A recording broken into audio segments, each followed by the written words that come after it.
Good morning, good afternoon, good evening. Welcome to another episode of Voices for Excellence. I am your host, Dr. Michael Connor, CEO and founder of the Agile Evolutionary Group, and of course, the proud host of VFE. And today's guest is an absolute honor. It was the weirdest way how we met, right? We'd known each other from different factions, but just the way that we met. So we were at the Forge Future Summit in Pittsburgh.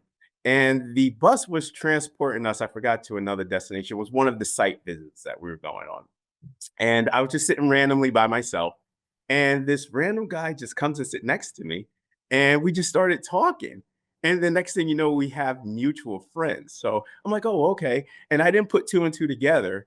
And then when I put two and two together, I'm like, oh man, I'm sitting next to Dr. James Lane. Oh wow, it was like the coolest thing. But James and I, we've known each other over the past year and a half, where we've really been working together closely, as well as meeting every week with just a conglomerate of some of the most impactful domain experts, where now we create this dynamic conglomerate where we're trying to address some of the persistent educational issues in the ecosystem today. Dr. James Lane he's just a remarkable man. He is the former Deputy Secretary of Education for Dr. Miguel Cardona and the Biden administration for the United States Department of Education. He is the CEO of Educators Rising and PDK, and I got an international, I guess, got flip around PDK and Educators Rising. And he was also the 25th Superintendent of Public Education for the state of Virginia, former superintendent, former educator, name it, he has done it. I would like to introduce to my audience Dr. James Lane. Such an honor to have you on VFV. Doc. Wow. All right. We went from sitting on a bus together, not realizing who we were, to now we're on VFV together. How you doing today, brother? Couldn't be better. Thanks for that amazing intro. And it's been great to get to know you as well. I remember that bus stop moment. It was hilarious because we've been on some messages together and some meetings together where we actually hadn't seen each other yet. And we have a mutual friend named Max, and we both texted Max. It was hilarious. Excited to be on the podcast today and talk about changing kids' lives. Absolutely. Shout out to Max Brooks. Love him to death. And I tell you, James, I learn from you every time that we're together. And it is just an absolute honor to sit with you in these meetings, and also to try to be able to identify strategies on how to address education. But just such an honor to have you on. We're going to get into this. I want to be able to unpack your intellectual property from the various leadership tiers that you have experience, including where we're at today from a policy standpoint at the federal level. But we're going to have this question is a fun question, right? And I don't know where you're going to go with this, because I know you sat in some meetings, we had some great conversations, really in-depth conversations, but I want to know, James, right? Yeah, Doc, you worked for Dr. Cardona as his deputy secretary, 25th superintendent of public instruction for the state of Virginia, former superintendent, current CEO of PDK and Educators Rising. But Dr. Lane, for those that do not know you, what song defines your leadership signature in the education ecosystem? See, that's tough because I've always thought of myself as like the young guy in the room. And now as the years have gone on, I've slowly become the old guy in the room. So I'm worried that some of the songs I would think are going to date me a little bit. One of the big things I've always been focused on is having a laser focus on student achievement. In fact, I'm writing a book about that right now. And so there's a part of me that wants to go like Eye of the Tiger here by Survivor. And now that I've said that song, you're going to be hearing it the rest of the day. But then you may know, in my background, I was a full-time musician for a long time and played a genre of music, at least in the Carolinas, known as beach music. So I feel like there's got to be like be young, be foolish, be happy type vibe. I don't know, where I know that sounds crazy to say for work, but I've always believed with like leading my teams, let's make it fun, let's make a difference, let's be optimistic. And then, I listen to a lot of the music that my kids are listening to because they're in the car with me. So like I almost want to go like Taylor or Kendrick Lamar or something like that. But I think I'm just gonna stay the old guy in the room. I'm gonna go with Eye of the Tiger because when I think about my leadership, I've always got my eye on the thing that matters most, and that's kids' outcomes. And as I think about the journey that I've had, and you know this, Michael, from being a superintendent, that there are tons of times where you can make the decision that's best for teachers or best for your principals or best for the board. And the thing that's always kept me squarely aligned to my values is that even in spite of those things, I've always tried to make the decisions that were the best interest of students. And that's that eye of the tiger, it for me is all about just like never losing focus on that, because it's so easy to let all the other pressures push you in different ways. Dr. Lane, thank you. And your statement from the outset of this question, that's the only reason, right? Laser focus on students, laser focus on kids. I love when you had said, be young, be foolish, be happy, right? Because I think that in this work, we can get lost, right? We can get lost in a lot of the negativity within education. And if you think about it, there have been such a dialogue, a negative dialogue about education recently. I think that the joy of why we do this work sometimes can be evaporated. But I love how you put it, the eye on the tiger, eye of the tiger, right? But be happy, be young, be foolish while you're doing this work. That means there's innovation in that, there's creativity, there's divergency around the traditional strategy so that we can truly design a system that is laser focused on outcomes and student achievement. I love what you said, Dr. Lane, because we like to get around as adults and make decisions that are adult centric. I always used to ask my team, when it became to a contentious decision or a decision that will forecast it with contention, I always say this one liner: what's best for kids? And then once we identify what's best for kids, that's the easy decision. Sometimes we want to be able to move away from making the hard decision because it's adult centric. Thank you for that.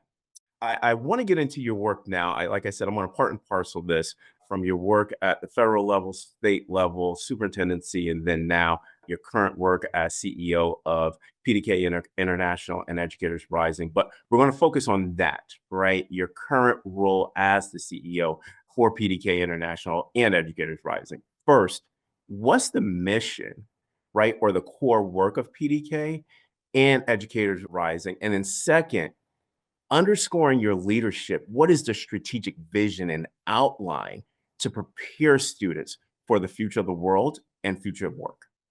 Yeah, thank you. We recently went through a strategic refresh at PDK. A lot of folks may not realize what PDK International is. You probably know a lot of the programs that we run, but PDK was founded in 1906 as, the most important honor society in education. And for, decades of its time since its inception, it was an organization where you had to be tapped to be a part of it. And as time went on, and we wanted every educator to be lifted up, PDK became more and more flexible to the point where, like most organizations now, anyone can join and benefit from the great research that we do. We have our membership brands like Phi Delta Kappa and Pi Lambda Theta. We have our magazine line, Kappan Magazine, which is one of the most read trade journals, if you will, in education. What's unique about Kappan is it's not peer reviewed, but a lot of researchers love to write in Kappan to get their information out more quickly than the peer review process. We have, since the 1960s, done the polling on the public's attitudes on public education through the PDK poll. But our most important work has become Educators Rising. We acquired in 1994 Future Educators of America, the Future Educators Association, which had a history in Future Teachers of America, which was founded in 1937. And we ran that future teacher organization for nearly 20 years until 2015, when we consolidated all of those programs into what is today known as Educators Rising. Educators Rising is the predominant high school program, and we're hoping to put in place in every high school in America to train students on concepts of becoming a teacher and hopefully encourage them to think about education as a path for their career. So your question was about our mission and our vision. I think you had to understand as a listener a little bit about how broad our work has been over time. But really, over the last 10 years, we have narrowed our focus. And so our vision is pretty simple. We want to eliminate the teacher shortage in America by creating the most innovative and new pathways into the education sector. So we're recruiting high school students all the time. We have nearly 25,000 in our program. We're in over 1,500 high schools in America. And, for us, it's all about just continuing to grow that presence. Our students, some of them go directly to college in the traditional education prep program and get the bachelor's degree, become a teacher, all of that. And now we're building out a lot of pathways with youth apprenticeships and pre-apprenticeships to get kids right into the classroom. But our mission, so our vision is to eliminate the teacher shortage. Our mission is also super clear to us. We work with current and rising educators to make sure that they can have the maximum impact on their communities. And so we are focused every single day on making sure that there is a robust pipeline of educators in America.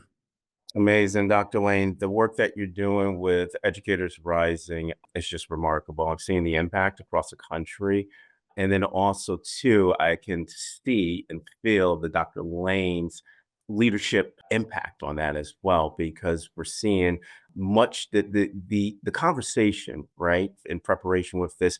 And I'm going to use this in this episode, right? You're creating equitable opportunities, that word, right, to ensure that A, you're eliminating the teacher shortage, but B, simultaneously, Dr. Lade, you're increasing the teacher workforce that has representation within that. So I appreciate that. And then also, too, another Dr. James Lane Field, PDK International, is the whole focus on creating access and opportunity for disenfranchised groups that didn't have access to PDK International.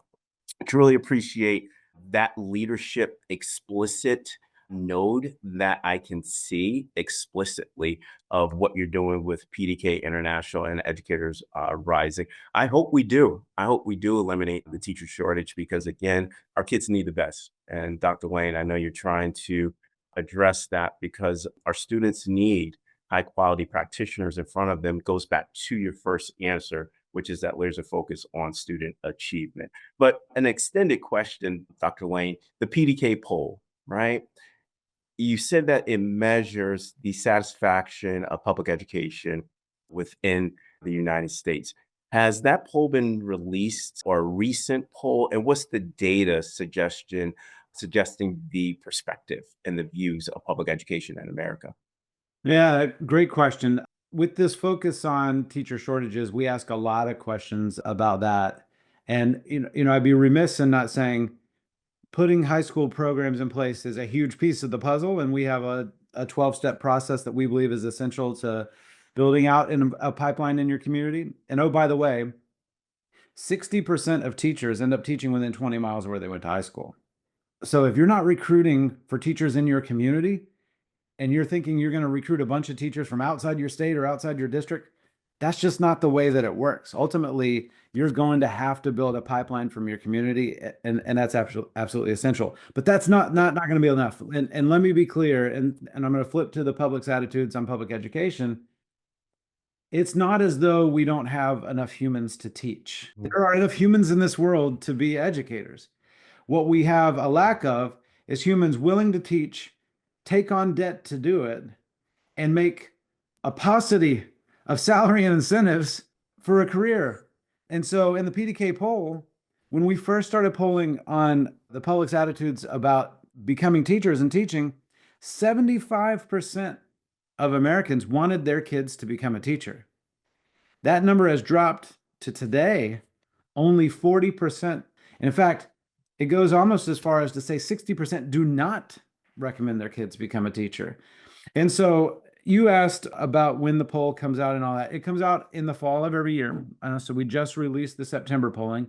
Last year's polling was actually really interesting because we asked a lot of questions because the poll was done before former President Biden had dropped out of the election. So we were asking questions around what's your level of support of the initiatives that former President Trump, now current President Trump, was promoting. And then what are your thoughts on the initiatives that then President Biden, now former President Biden, was pushing forward. And a couple of really interesting things came out of that. One being that overall, what we found is that favorability rating of President Biden's initiatives actually matched President Trump's initiatives at the exact same time, and in each of their terms. And obviously this summer we'll get some insight on Trump version 2 and what Americans think about that. But we also wanted to figure out, okay, we know that there's a lot of polarization in education and policy and differences between Republicans and Democrats. Where are the areas that we can all agree? There were two things that came out super clearly where, well over 80%, I think it was over 85% of Americans can agree that we need to focus on in education. The first is, and I think this one was nearly almost 90% of Republicans, 90% of Democrats, 90% of independents said that they believe that education should be focused on preparing kids to be ready to get into the workforce.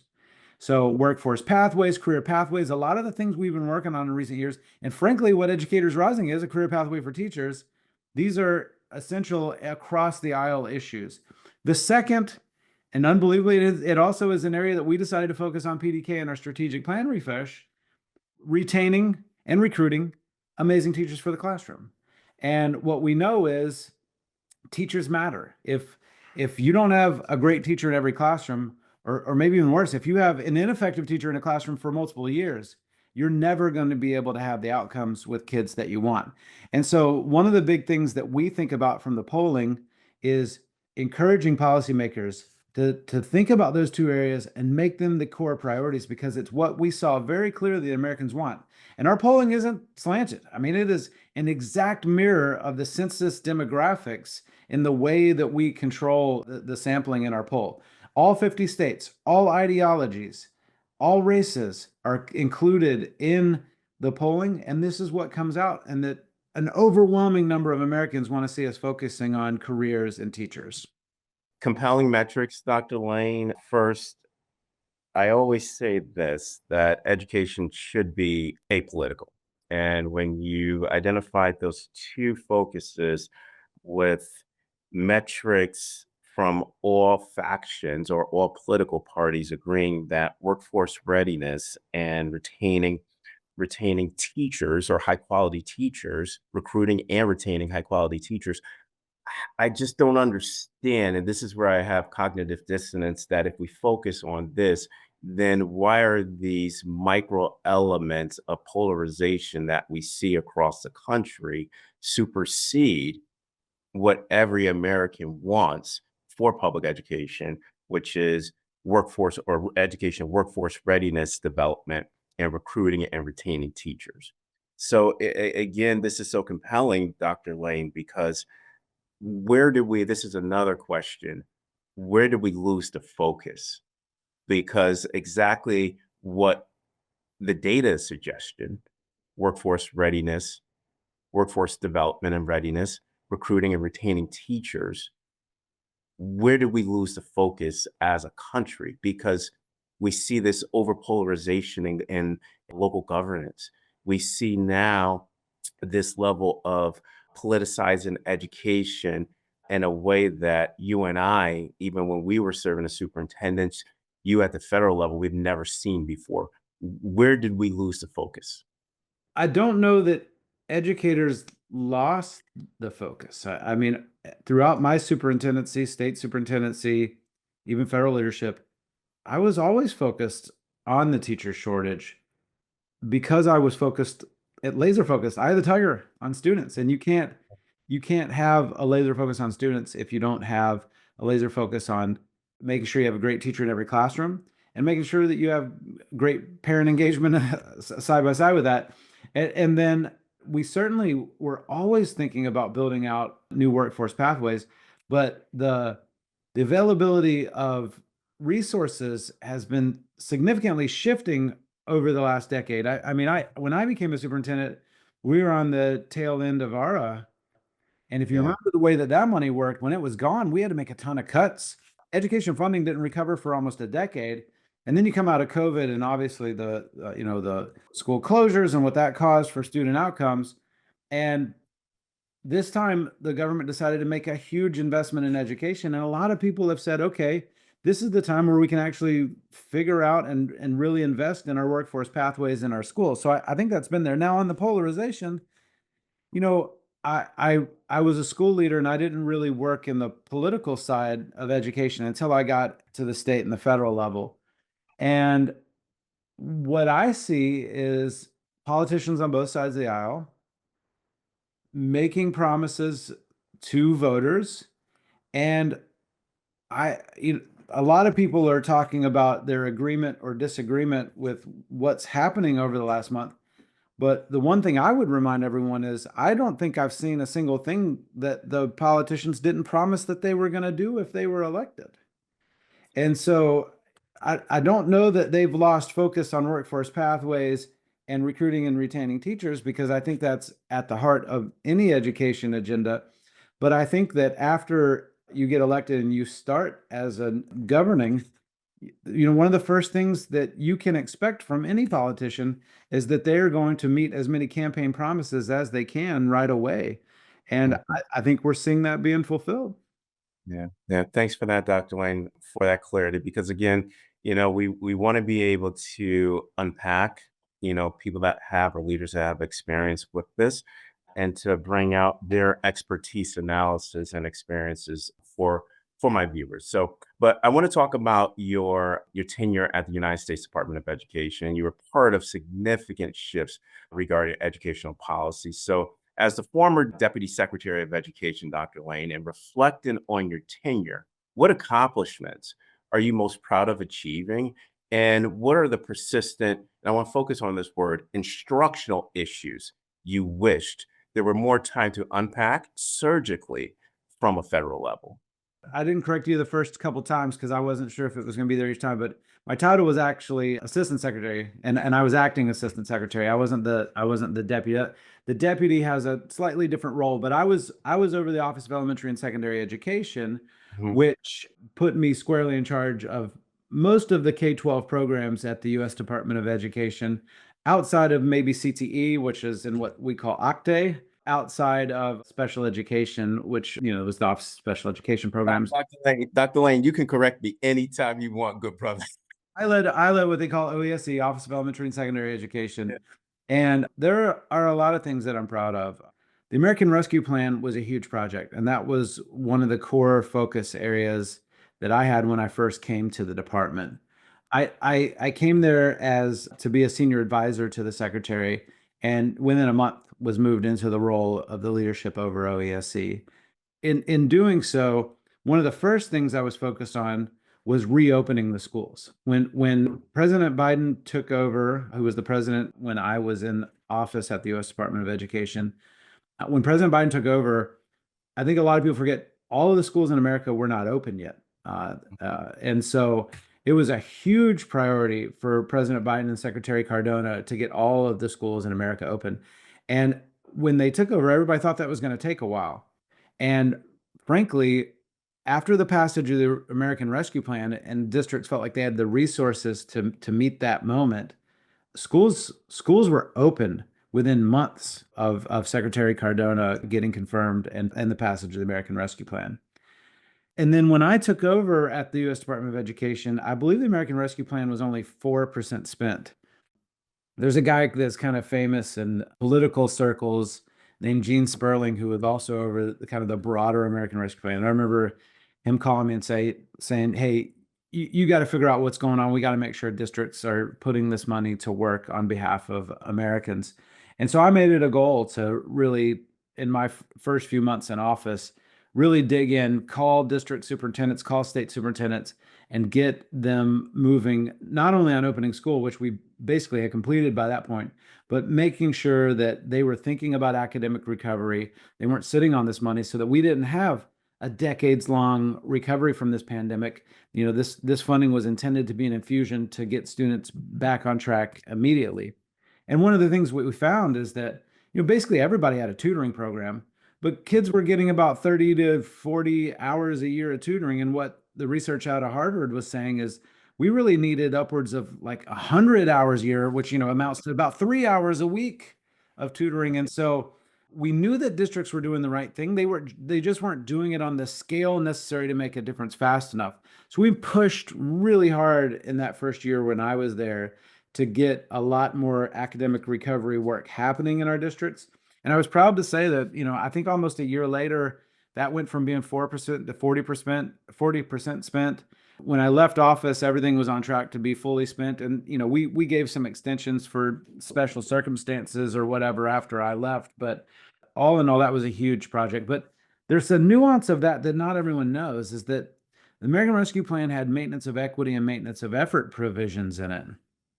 And, essentially what that meant is maintenance of effort is essentially, and this is way over layman explanation of it, but if you spent X dollars last year, you have to spend X dollars this year as well. You can't decrease it with your state and local funding if you're going to accept this federal funding.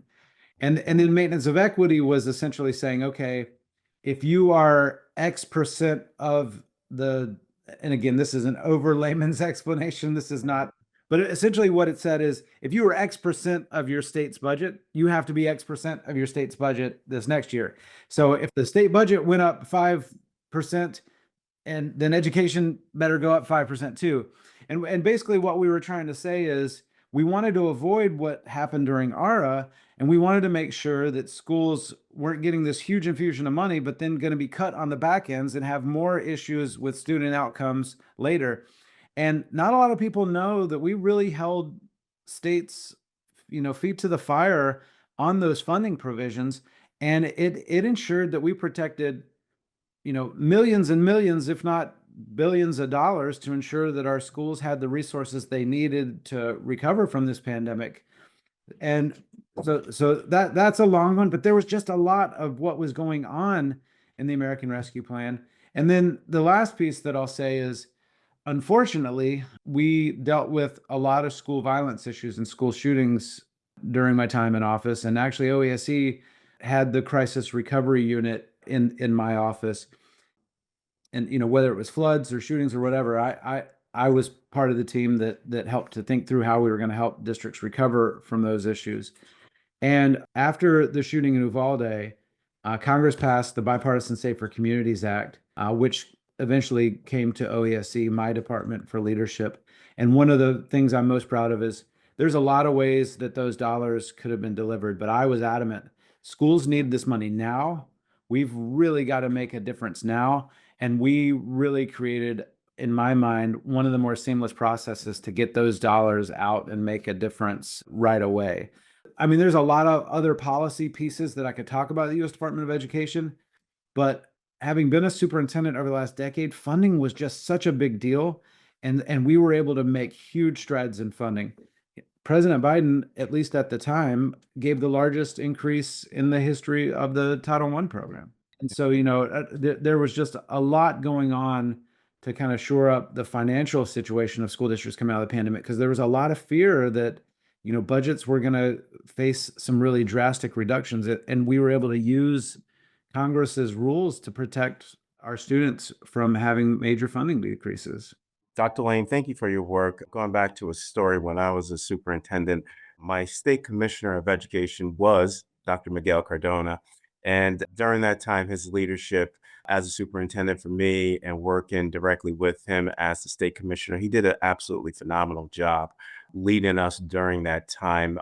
Speaking specifically, I remember when Dr. Cardona, he called me up during the pandemic and he was like, Mike, what do you think about implementing rapid testing in your district, in your community? And we were the first district to have rapid testing in the state because of Dr. Cardona. And the next thing you know, like 2 weeks later, you see him on television being announced as the United States Secretary of Education. But that's a testament to his work that he did at the state level in Connecticut and then moving on at the federal level. But thank you, James, for what you did, because again, I remember being a part of the AASA American Rescue Plan Committee. And one of the main topics that we were talking about was how do we get districts and states to use that money and spend appropriately and accordingly to academic recovery.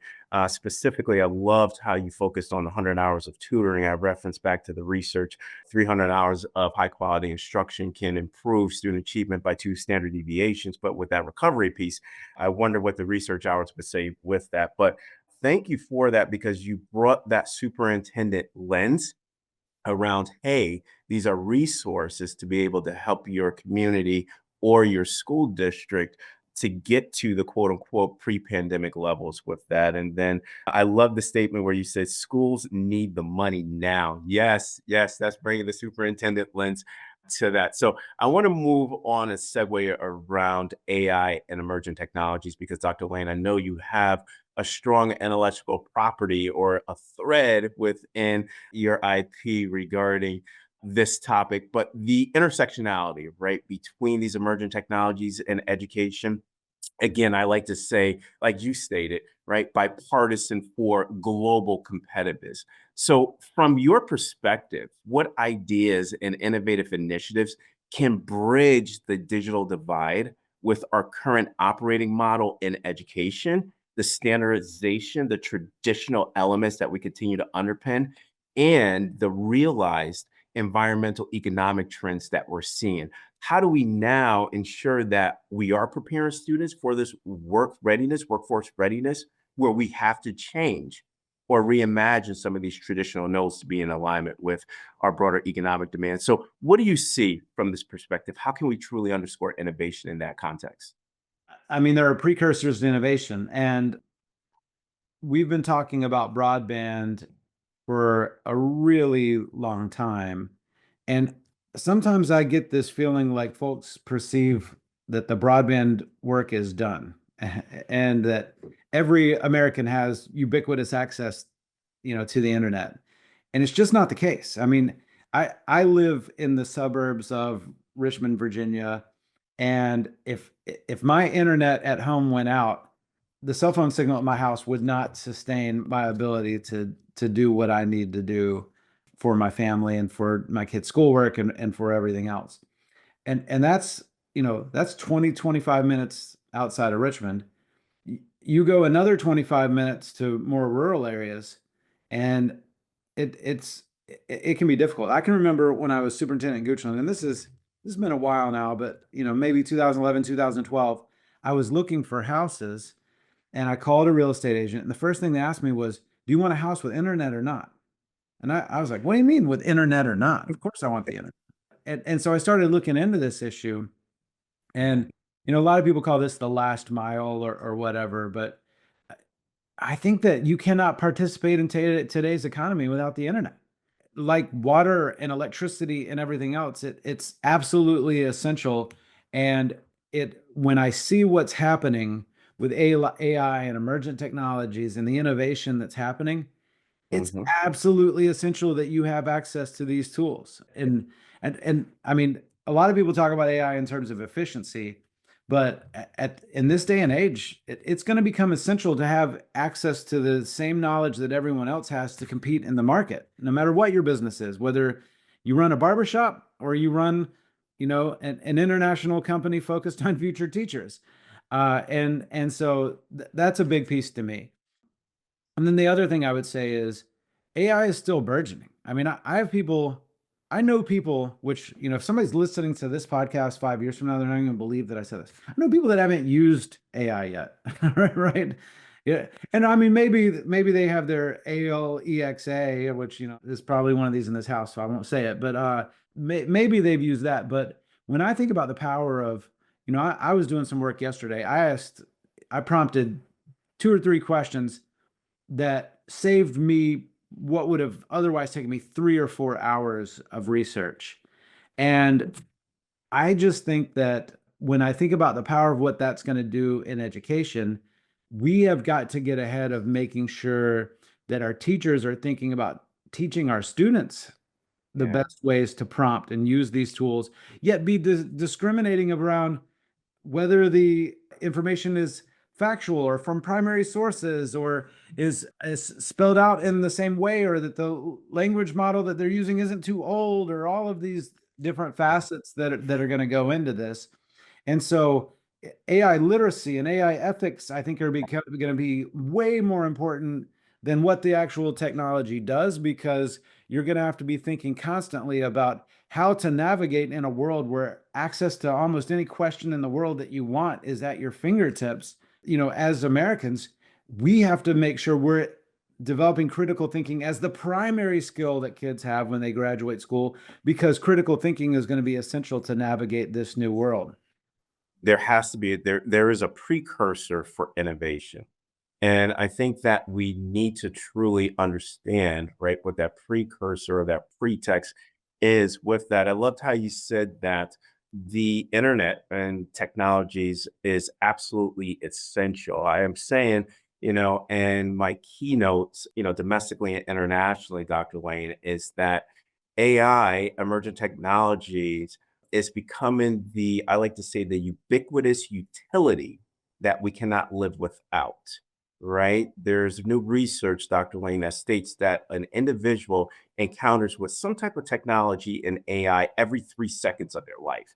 And when we think about that, wow, our phones, right? I mean, that's just one example of how AI, how emergent technologies is truly becoming this ubiquitous utility in our life. I love when you also stated that we have to be able to ensure that we prepare teachers, right, for this AI integration.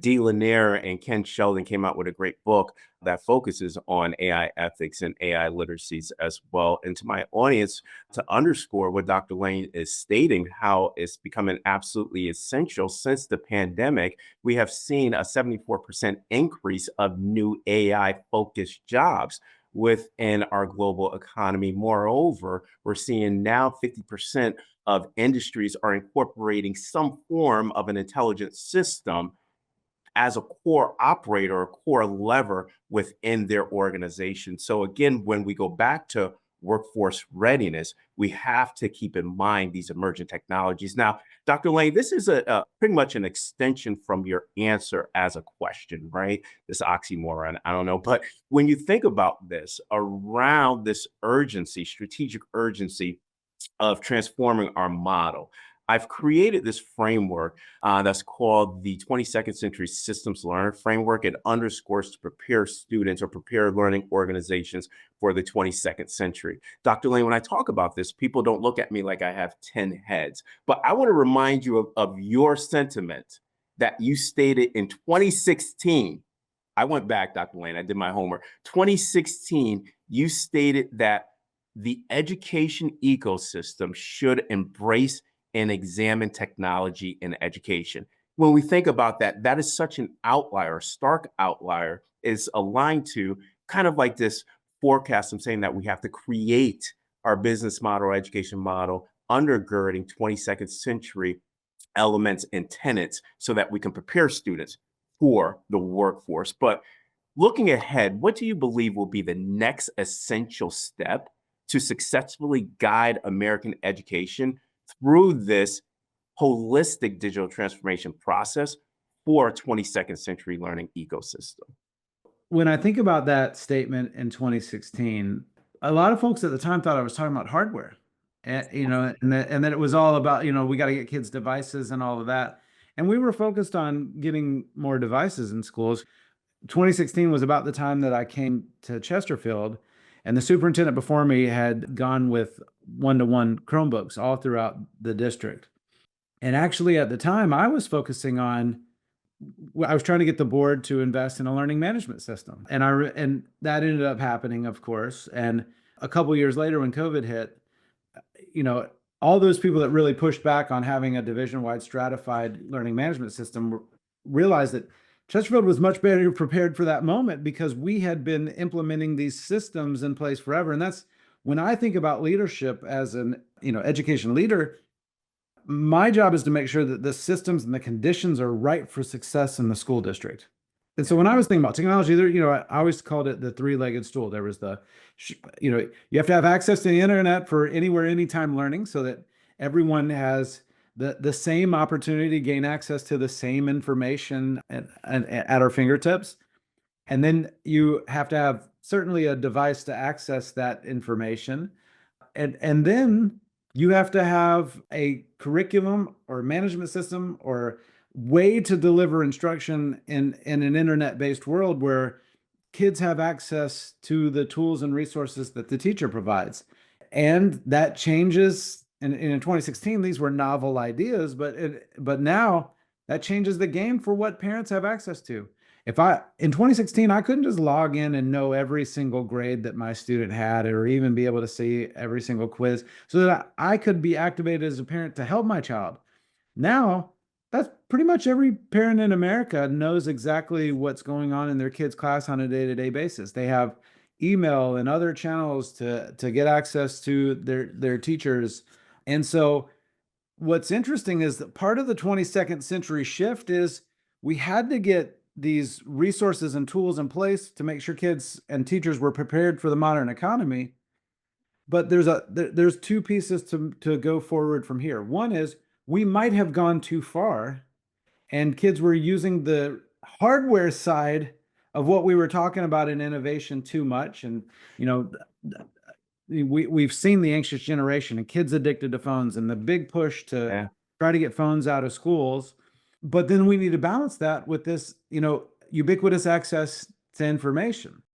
And I think one of the first challenges districts are going to face over the next 5 to 6 years is really navigating that policy from how do we get students to have access to the information they need, but then how do we turn that into creativity and critical thinking and not Yes. the time waste of flipping through feeds that are, people are so addicted to. And you got to remember, these tools are designed to keep you flipping through those feeds. So we've got to keep kids focused on learning and creativity and excitement more so than that. But then as this digital transformation has gone forward and now it's AI and everything else, we've got to make sure that we're always one step ahead, but that it really becomes about competency, right? And Yeah. mastery. And that is where I'm most excited about where this 22nd century learning ecosystem is going is we have the ability now to know exactly what our students know, what Yeah. they don't know, and what they're ready to know. Those of us that are educators, we call that the zone of proximal development. Yeah. There are so many tools to get to the heart of the zone of proximal development. Well, when people are talking about personalizing the learning experience for students, what I mean by that is I want to know your zone of proximal development, and I want to know that I'm maximizing that all throughout the school year. And that's what I want technology to be able to do, is to make sure that I am always teaching a student at their maximum level of readiness at any moment to maximize their potential through the year. And these tools will be able to give us this time and space in school to differentiate that for each and every child. And that goes to preparing kids for the workforce and the skills and all of the things that I was talking about earlier in this talk. Technology is going to allow us to hone in on what a kid needs at the moment to make a difference in their lives. That's what has to be happening in a 22nd century ecosystem.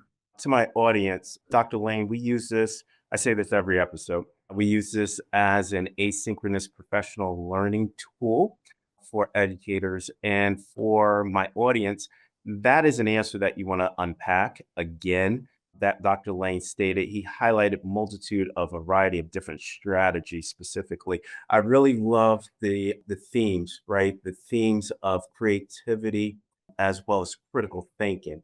What we can't get caught up in, Dr. Lane, and what I hope that we can be able to create the equilibrium, right? Because right now, Ken Sheldon, he highlighted it in a previous episode, which is absolutely correct. There's a high volume of tech, but a low volume of critical thinking.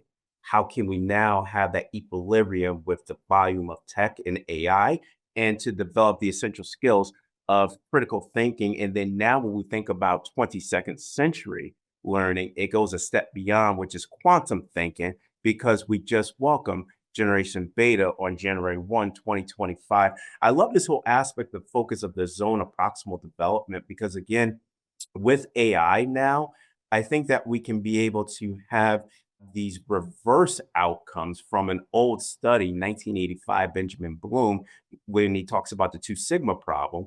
And he said that he stated specifically student achievement can increase by 2 standard deviations if you get to that one-to-one tutoring aspect, right? That was in 1985. They only could achieve that through human resources, human capital. But now I call it a two sigma prosperity because we should be able to reach each student on an individual context within their zone of proximal development, because now we got that equilibrium between the volume of tech and AI and then also pedagogy that leads to that critical thinking. And again, another thing, Dr. Lane, that I want to unpack is that whole aspect of transformation to digital transformation, culture to this digital culture, and this renaissance, digital renaissance that we are underscoring. We have to move the model to the 22nd century just because of the students that are in front of us, Generation Alpha and Generation Beta. We're already seeing the creative tension between Gen Z matriculating into the workforce, right? We're going to see that same creative tension if we don't change various elements of our operating model from Generation Alpha and Generation Beta. Last question, Dr. Lane. You made it through VFB. Laughing at this last question because I know everybody's like, all right, good. This is it. But Dr. Lane, I'm only going to limit you to 3 words. I don't know how successful I'm going to be to limiting you to 3 words, but I'm going to try. And just like I say to every guest that comes on here, take this question as it is. What 3 words do you want today's BFE audience to leave with regarding a new vision of education in the AC stage after COVID-19? So first is optimism. Second is creativity. And the third is impact. And I'll just briefly talk about what I mean with those three, and I'll go backwards. Impact. One of the big things I push leaders on that work with me is let's make sure that everything we do is making a difference for our kids, our parents, or our educators. Creativity. In this modern world, we are at a point now where access to knowledge is ubiquitous. I've talked about this a couple of times today. What's going to set the American economy apart from other countries, China and others, is who can be the most creative in the way that they think about developing the products and services of the future. And America has historically had a creativity edge. That's why all the greatest tools in the world have largely, and the greatest companies in the world have largely been built in America over the last century. We are going to have to make sure we remain ahead of other countries with our creative edge, not just our knowledge and basic skills focus that we've had in education. But optimism is the most important one to me. And it's actually something I'm writing about in that book I mentioned as well. But it's academic optimism, which is, based in the research on teacher efficacy. And essentially what we know is, as educators, that we have the highest general efficacy we're ever going to have on the first day of our jobs. I am going to make a difference in this world. No one's going to stop me, whether it's perseverance or alone. Every kid is going to be successful in my classroom. And then there's a notion of individual efficacy, which is actually having the skills to make a difference in kids' lives.